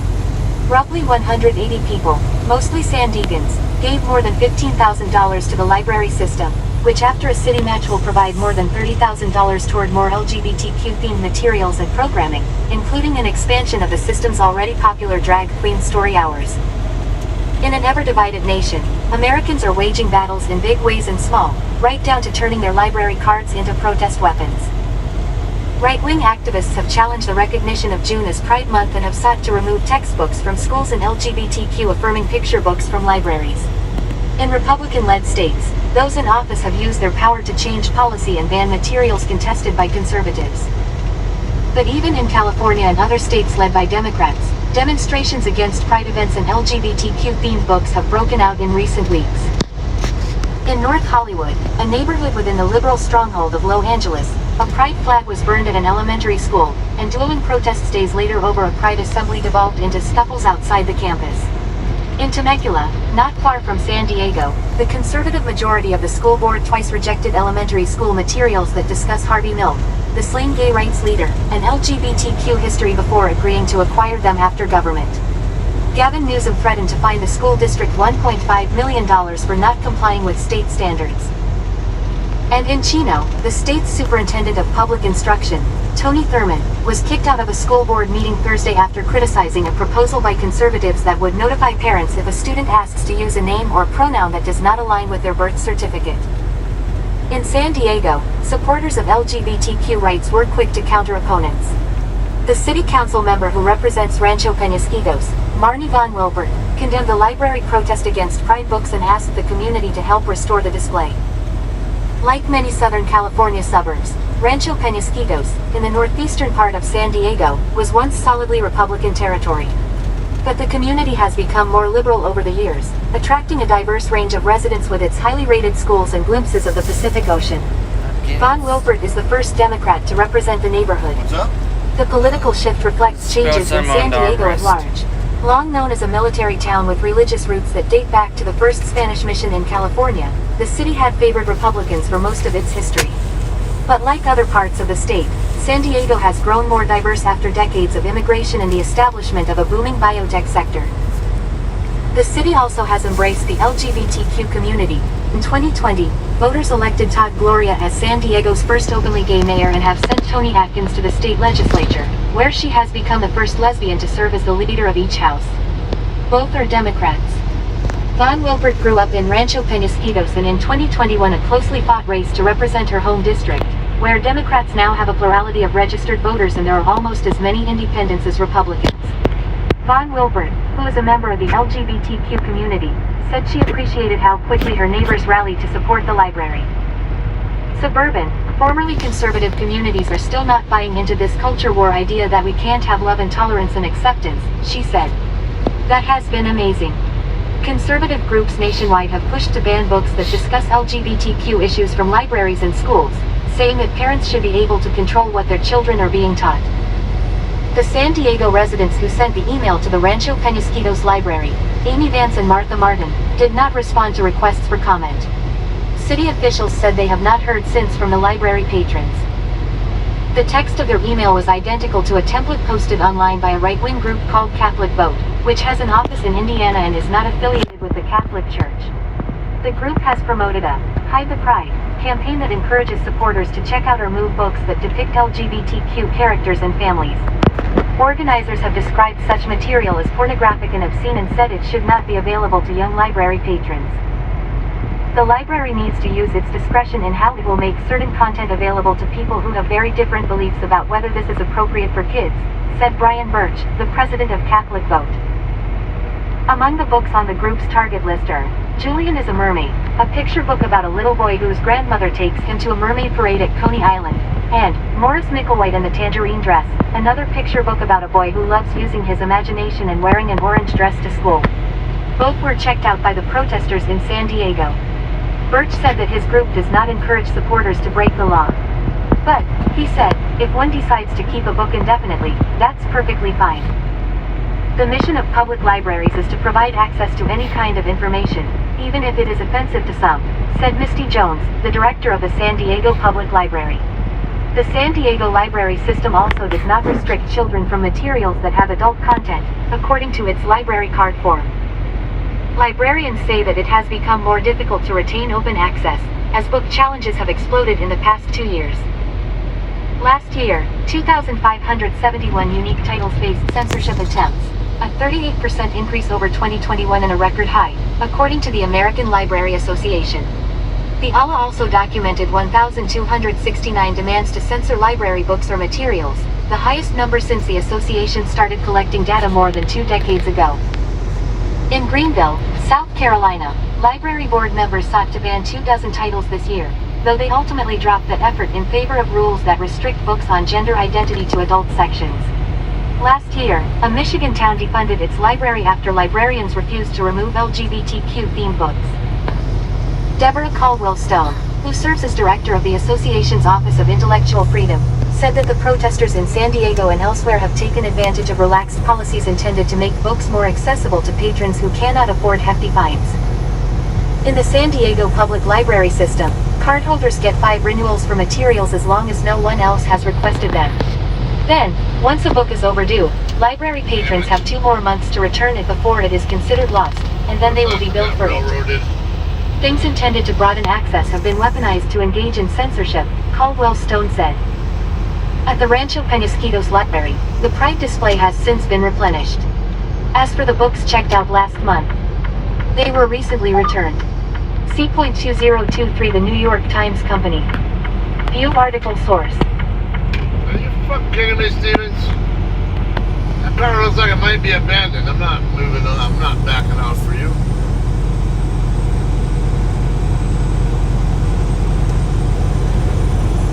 That's an abandoned car. You don't need to move over for it. It's got a green tag on the driver's window. That means it's an abandoned car? Yeah. It's been sitting there at least a day if it's already been tagged like that. So nobody's there. It's not going to move. There's nobody there to move it or come out of it whenever. There's no reason to move over for it.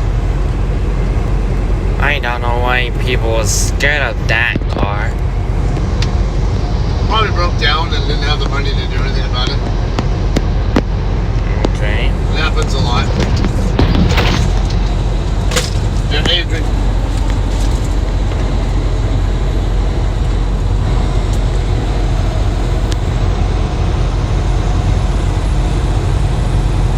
Okay.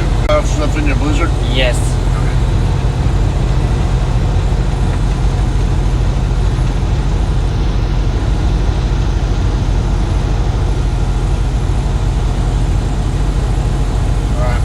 You know let your viewers know that you're going to have some buffering pretty soon here. I'm going to have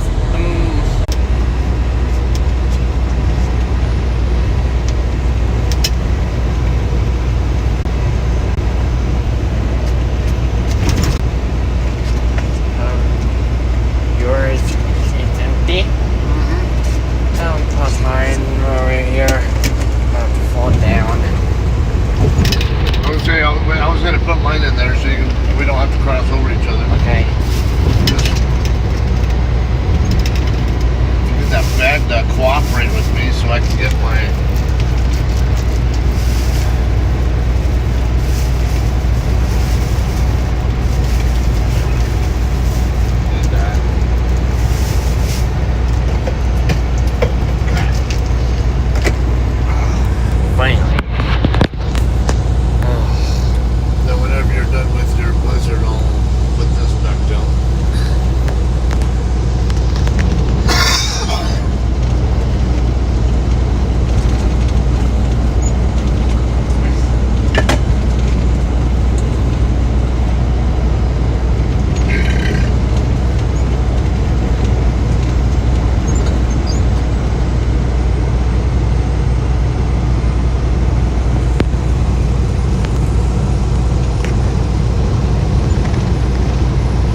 people still watching. And watch for the stream for 2 hours.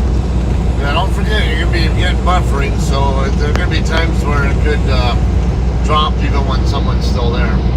Yep. Check. Nothing logged me out. Good.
That's how my truck turned off. The truck's too early. What's up? That's how my truck just turned this way and used their turn signal. Then when they turned this way and turned it off early. Oh yeah, that's common. Not that there's anybody concerned with me too concerned with anyway.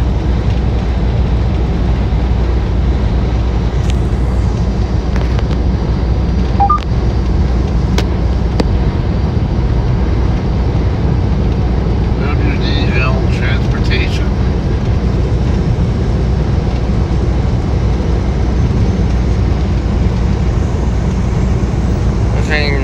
I see that thing on the locked thing. There's that thing there on that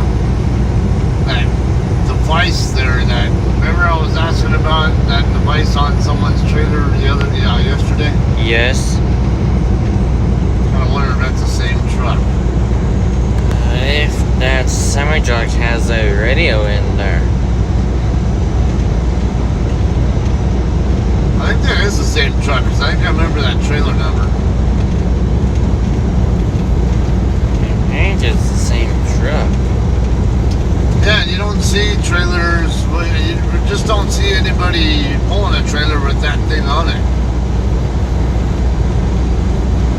So it must be like a special personally bought or something device to keep the load secure.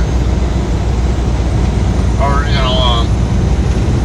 to keep people from breaking into the trailer and stealing his load. Yes. That guy could use a lock to lock it up. The Dodgers are playing already? I'll have to check that in a second. Come on, car. Don't slow back down and get back in next to me after you've already passed me. Whatever speed got you past me, keep it there.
that thing?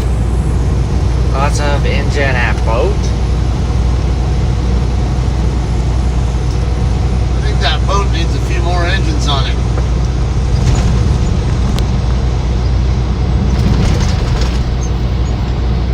Got 5 engines on it. 5 engines? Yeah. Boats. Some boats has only 1 engine in it. Yeah, that one has 5. I don't know what that thing was. Yes. Well, it puts out some power though with that much. Yes.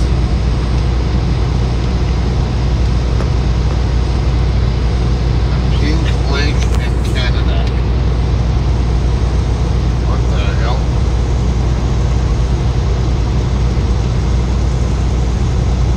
Okay, I thought you were going to explain what the pink, how the lake, why the lake is pink.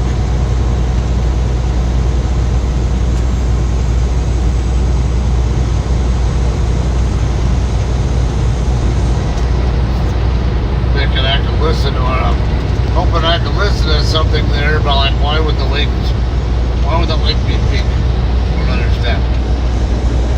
I don't know why. I think it's pink.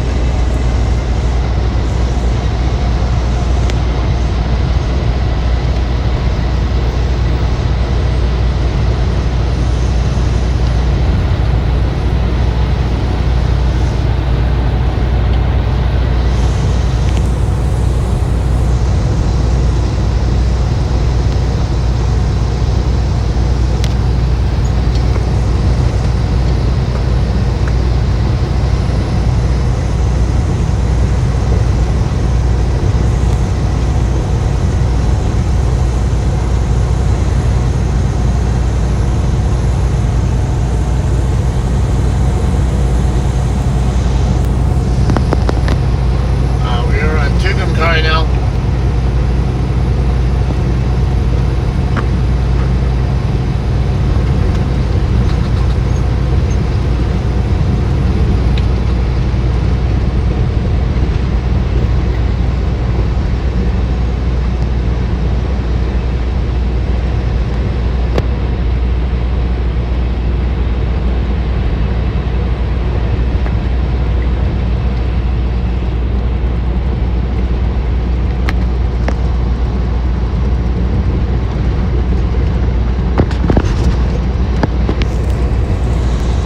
Okay, here's an article.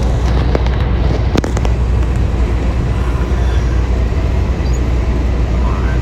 Alright. Let's listen to this one. Menu plus home greater than travel greater than. This pink lake is Canada's best kept secret. It's one of the very few in the world. Aul Basa. 0 comments. February 23, 2018, 2:07 p.m. updated. Lukilu 69. Canada is home to a pink waterfall, but did you know it also has a pink lake? Read also, this pink waterfall is Canada's coolest hidden gem. Dusty Rose Lake in British Columbia is so named because of its characteristic dusty pink hue. The color results from pigmented particulates in the surrounding environment that find their way into the glacier waters that feed it. Typically, other pink lakes are colored as such because of the presence of saline-loving bacteria or algae, which produce pink pigments as a byproduct of their metabolism. In the case of Dusty Rose Lake, there are no microorganisms whatsoever. In fact, the entire lake is actually anoxic, completely devoid of oxygen. This allows the lake to stay pink all year round, unlike Alberta's Cameron Falls, which is also pink but only turns such color during rare bouts of heavy rain.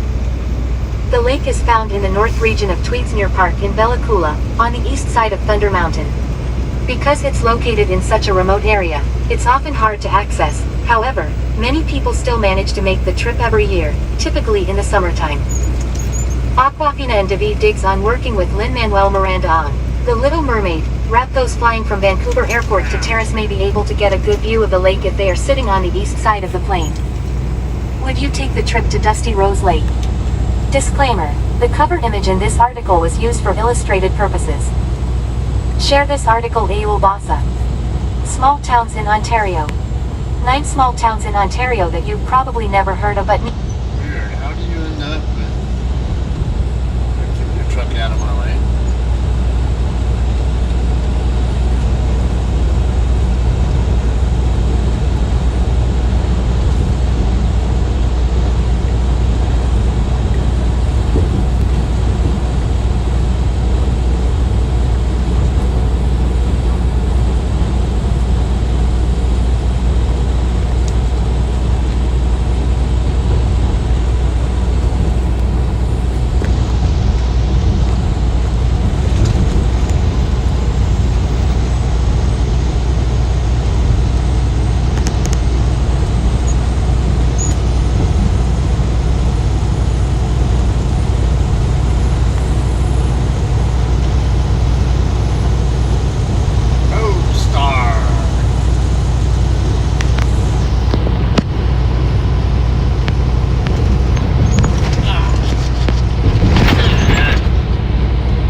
Sheehan are rather remarkable too. And maybe he should look at his own numbers. Once he goes no balls and one strike, just go against it. Swung on and missed, strike. Good one. Yeah, good one at the right time. So he strikes out Tavares. That's his first punch-up. Elevate your everyday with a bold new Camry. For great deals on a new Camry, see your Southern California Toyota Spanish name. or Pronounce it visit the Spanish way. Toyota.com. Hey, Honest. Number 9 hitter Josh Smith, and batting left fielder, played a little second base yesterday. Takes ball one ball and the strikes. The runner at first, one down. Pitch outside, 2-0. One thing that Sheehan is also doing, they gave up the stolen base in the first inning to Jankowski, but he's going the same rhythm, the same pattern. Takes the sign, comes set, and it's almost the exact amount of time comes set before he delivers the ball home. Next offer, off the plate outside, 3-0. So what that does, if your rhythm is exactly the same, runners have an advantage. They can pick your pocket much easier. One out and a 3-0 count. The pitch finds a strike, and Smith was taking all the way. Balls, one strike. Rojas shading the bag at second. That's playing deep on the right side. Pitch. Swing out, and that's fouled in and out of the glove of Austin Barnes. Full count. See well off the bag and closer to the shortstop position. Taylor not very deep in left. Josh Smith has a full count on him. Miller getting a lead at first. Peek over his shoulder to look at the base runner. Now Kicks comes to the plate and he walks it. This is a problem right now is he's put the tying run on. And the Dodgers certainly have to recognize that Emmett Sheehan is having a problem with the strike zone today. Yeah, and if it continues, it won't continue for very long before the Dodgers get some action in the bullpen. If you can't throw strikes, you're not going to be there very long. 4 walks in an inning and a third. And now the tying run at first and a really good hitter up in Marcus Semien. Semien flying to right in the first inning. Dodgers up 4-2, bottom of the second. Sheehan's pitch to Marcus Semien coming. He will look at a strike. He took a slider. 271 the average for Semien. 60 runs batted in. Miller leads at second. Smith at first in the pitch. Swung on, ground ball, ramps up off the mound, goes up the middle. Miller's going to turn third and come home. Ottman will throw to the cutoff man Rojas. It'll get past him. Muncie's got it. A run comes in. It's now 4-3.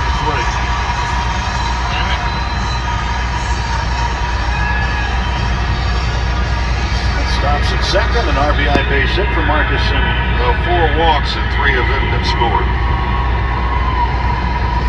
And the 4th one is in scoring position.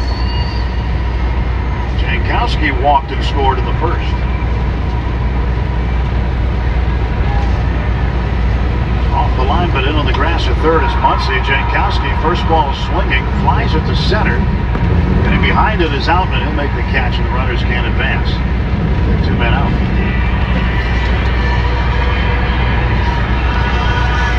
Nathaniel Lowe, who also walked and scored in the first. As far as Sheehan goes, the Dodgers want him to cover as many innings as possible today, but he continues to show control issues. He won't be able to cover much. Runners off first and second, and Lowe chases a high fastball for a strike. If he gets it out here, he'd still head back to the dugout with a lead. Although the 4-0 lead has evaporated into a 4-3 lead. 0-1 pitch from Sheehan. And this ball is driven toward the middle. That's through for a base hit. This is going to tie the ball game as Smith comes in to score. It is 4-4. Sheehan has just given the lead, or not given it back, but given 4 runs right back to him in less than 2 innings. Well, so far there's only been 1 pitch that has been problematic for a Rangers batter. And that was the strikeout on the changeup to Tavares in this inning on an 0-2 count. Everything else has been hit hard. if there has been a strike thrown. Brand new ball game. Back to square one. 4-4 the score. Semien went first to third, by the way, so runners at the corners. Go ahead run 90 feet away. And Josh Young fouls one down the third baseline. So 4 walks, and all 4 batters that have walked have scored. There's no defense against a walk. The balls and a strike, the pitch. Swung on, ground ball up the middle, another base hit, and the Rangers take the lead. A slider, he left it over the outside curve, and Young got around on it, hit it up the middle, and the Rangers with another run across. Well, as you're saying, the Dodgers really